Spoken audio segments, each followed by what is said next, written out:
बिस्मिल्लाहिर्रहमानिर्रहीम। अस्सलाम वालेकुम। Welcome to my channel CS house. नए आने वाले व्यूवर से गुजारिश है कि अगर उन्होंने मेरा चैनल सब्सक्राइब नहीं किया तो मेरा चैनल सब्सक्राइब करें ताकि हर आने वाली नई वीडियो उनको मिलती रहे। तो चलिए हम आज के टॉपिक की तरफ चलते हैं जो कि सेकेंड ईयर से रिलेटेड है। आज हम पढ़ेंगे what is view, purpose of view, what is index, end user, database, data administrator, database administrator and file handling in management system. ठीक है, ये हमारे सारे शॉर्ट जो हैं वो टॉपिक्स हैं। इनमें से end user, database administrator and data administrator जो हैं वो हम लॉन्ग के लिए भी करेंगे, क्योंकि बाज़ औक़ात ये क्वेश्चन भी आ सकता है कि right note on the following. ठीक हो गया। चलिए हम सबसे पहले व्यू देखते हैं कि व्यू क्या होता है। View is a virtual table that displays the data from one और मोर टेबल। कि एक ऐसा हमारा वर्चुअल टेबल होता है जो कि एक या एक से ज़्यादा टेबल्स के डाटे को व्यू करता है, रिप्रेजेंट कर रहा होता है। It is created by using SQL query, और SQL क्वेरी को यूज़ करते हुए हम व्यू को क्रिएट कर सकते हैं। SQL stands for Structured Query Language. A view can be created by one or more tables। कि हम व्यू को किसी एक टेबल को यूज़ करते हुए भी क्रिएट कर सकते हैं और एक से ज़्यादा टेबल्स को क्रिएट करते हुए भी यूज़ करते हुए भी इसको क्रिएट किया जा सकता है। अब इसके पर्पज़ की तरफ आते हैं कि हम व्यू क्रिएट क्यों करते हैं। The basic purpose of creating view is to keep the data safe and secure. कि हम अपने डाटे को सेफ और सिक्योर रखने के लिए व्यू का इस्तेमाल करते हैं। It keeps data safe from accidental deletion और मॉडिफिकेशन। कि अगर एक्सीडेंटली हमारा डाटा जो है वो डिलीट हो जाता है या हमारा डाटा किसी भी तरह से उसमें मॉडिफिकेशन कर दी जाती है तो इस तरह से हमारा डाटा जो व्यू में पड़ा था वो वहाँ पर सेव रहता है। It displays data according to the user requirements. और इसमें जो डाटा हम व्यू करते हैं मतलब प्रेजेंट कर रहे होते हैं वो according to the user requirements होता है। What is index? An index is a data structure that is used to locate particular data in database more quickly। ठीक है जी, डाटा इंडेक्स क्या है? एक स्ट्रक्चर है, डाटा स्ट्रक्चर है। असल में ये जो है ये इंडेक्स जो है जब हम डाटाबेस में डाटा स्टोर कर रहे होते हैं तो उसकी लोकेशन को फाइंड आउट करने के लिए इंडेक्स का इस्तेमाल किया जाता है। ठीक है, अगर हम इंडेक्स का इस्तेमाल कर रहे होते हैं तो हम इजीली अपने डाटे को मतलब ढूंढ सकते हैं, सर्च कर सकते हैं। और इंडेक्स जो है इसका मकसद भी यही होता है कि हम डाटाबेस की स्पीड को, अपने कंप्यूटर की स्पीड को इंक्रीज़ कर सकें। ठीक हो गया। Indexes are use to speed up the storing and searching process. वही बात, some indexes are automatically created in related tables when relations are defined. और वो कहता है कि कुछ इंडेक्सेस जो हैं वो ऑटोमेटिकली क्रिएट कर दिए जाते हैं जब हम डिफरेंट रिलेशंस के दरमियान रिलेशनशिप कायम करते हैं। तो रिलेशन जिन टेबल्स में, जिन रिलेशंस में हम मतलब रिलेशनशिप बना रहे होते हैं वहाँ पर इंडेक्स जो है वो खुद ही क्रिएट हो जाता है। यूज़र या एंड यूज़र क्या होता है? End user are the person who directly interact with the database system.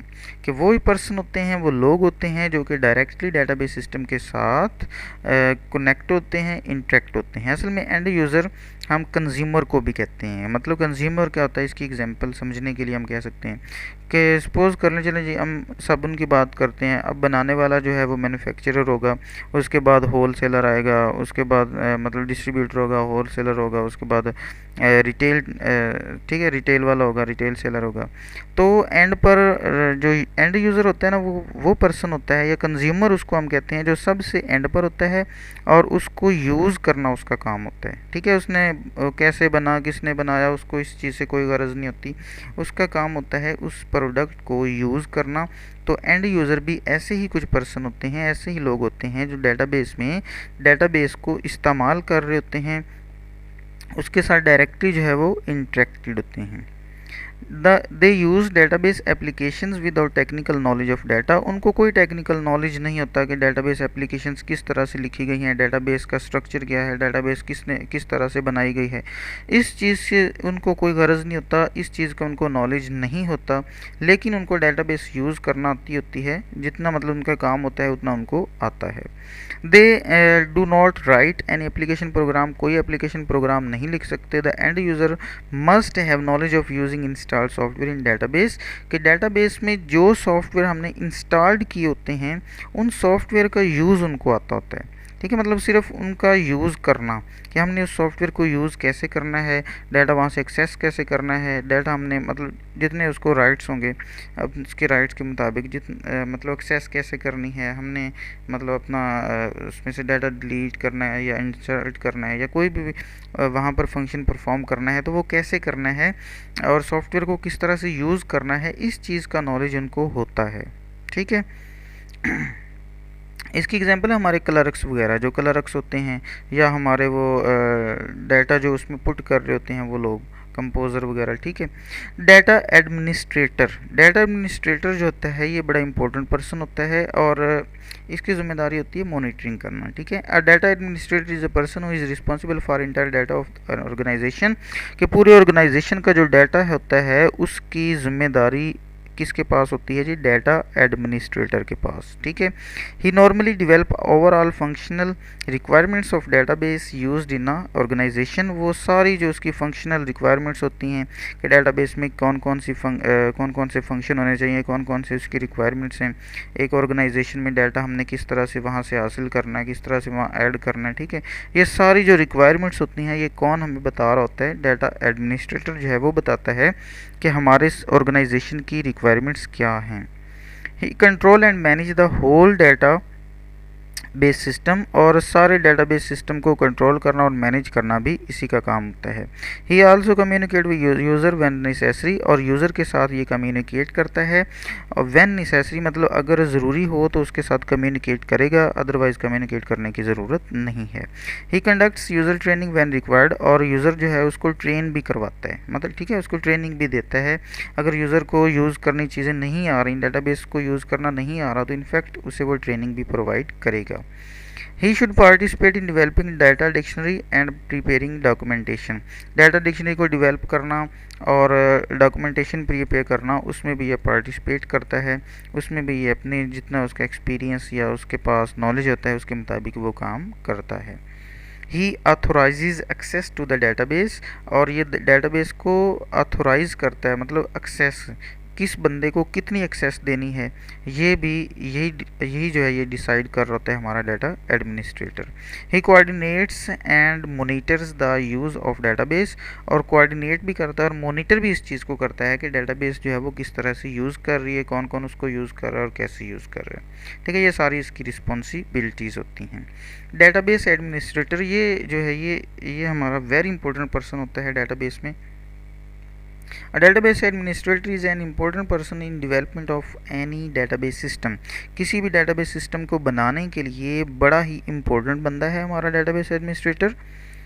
He is responsible for the design, कि इसकी रिस्पॉन्सिबिलिटीज़ बताई जा रही हैं कि इस डेटाबेस को डिज़ाइन करना इसका काम है, उसको इम्प्लीमेंटेशन करना इसका काम है, उसको ऑपरेशन जो परफॉर्म हो रहे हैं वो इसका काम है, मैनेजमेंट इसका काम है और मेंटेन करना इसका काम है। मतलब डेवलपिंग के बारे में जितना भी काम है, जो मतलब उसमें चीज़ें हमने चेंज करनी है, मतलब डाटा इंसर्ट करना है या डिलीट करना है या मॉडिफिकेशन करनी है, तो वो सारा कौन कर रहा होता है, डेटाबेस एडमिनिस्ट्रेटर कर रहा होता है।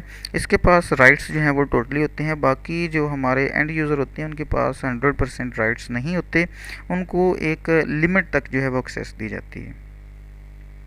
He is technical competent and good manner, मतलब टेक्निकली बंदा होता है, कॉम्पिटेंट होता है। He should have good communication skills, और इसकी कम्युनिकेशन स्किल्स भी बहुत अच्छी होती हैं। Technical skills are required to understand the complexity of the hardware and software, और जो टेक्निकल स्किल्स होती हैं वो इस चीज़ के लिए ज़रूरी होती हैं कि आप हमारा जो सिस्टम है, मतलब जो डेटाबेस सिस्टम है उसकी कॉम्प्लेक्सिटी, उसमें जो हार्डवेयर है उसकी कॉम्प्लेक्सिटी और उसमें जो सॉफ्टवेयर है उनकी कॉम्प्लेक्सिटी को अंडरस्टैंड किया जा सके। Important responsibilities of performed by dBA की कौन कौन सी रिस्पॉन्सिबिलिटीज़ हैं।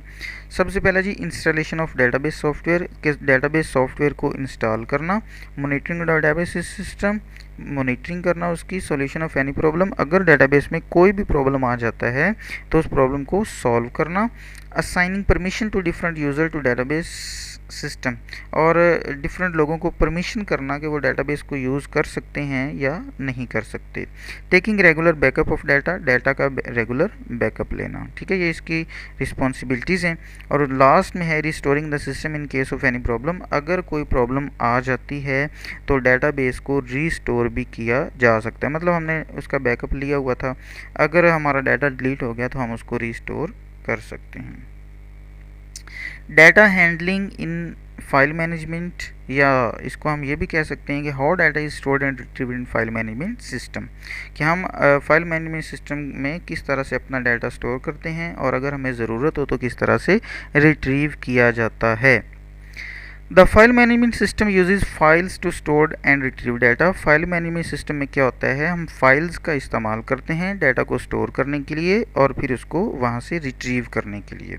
The file contain record that consist of related fields, और फाइल्स में क्या होती हैं, रिकॉर्ड होते हैं, और रिकॉर्ड किस पर मुश्तमिल होते हैं, फील्ड्स पर, ठीक है। हम फाइल, रिकॉर्ड और फील्ड को पिछले लेक्चर्स में हम डिटेल के साथ पढ़ चुके हैं। The file name used as a reference to store and retrieve data, ठीक है जी, फाइल नेम जो होता है वो कहता है कि रेफरेंस के तौर पर हम इस्तेमाल करते हैं किसी भी मतलब फाइल का जो नाम होता है डाटा को स्टोर करने के लिए या डाटा को रिट्रीव करने के लिए हम एक रेफरेंस के तौर पर इस्तेमाल करते हैं किसी भी फाइल या फोल्डर का जो नाम होता है।